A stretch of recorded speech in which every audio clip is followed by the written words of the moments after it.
ধর্মীয় শিক্ষক নিয়োগ দিতে চায় না, গানের শিক্ষক নিয়োগ দিতে চাইছিল, উনি এটাকে বাতিল করছে। তাইলে আলেম ওলামা পারে কি পারে না?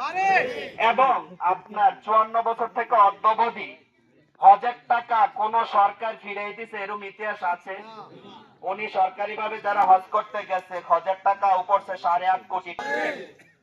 এখন কথা হলো হুজুর এটা কইবো যে হ্যাঁ বুঝলাম পারে, কিন্তু ভোটটা তো দিবনি মানুষে। আপনি কইবেন যে ভোটটা মানুষের দেখ আর না দেখ আমি দিব, এটা কইতে পারবেন না?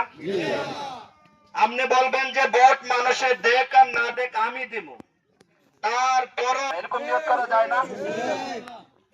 বলে অনেকে আয়সা কইবে এটা ভোটটা ফসে লাভ নাই, এটি শয়তান, কিন্তু এটি একটু অপপ্রচার করবো ওই দিক দিয়ে। কিন্তু আমরা আসলে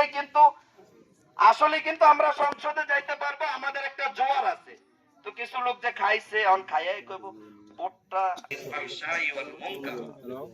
নিশ্চয়ই নামাজিকে সমস্ত অশ্লীল কাজ থেকে বিরত রাখে। তাহলে যে নামাজ পড়বো তার দ্বারা কি 2 নাম্বারই করা সম্ভব আছে? আরে হুজুরারে ভোট দিও না, হুজুরারে ভোট দিলে বাজারে যাইতে পারবো না, স্কুল কলেজে পড়তে পারবো না, এটা একেবারে ভুয়া কথা। বলেন এটা একেবারে মিথ্যা কথা। হুজুর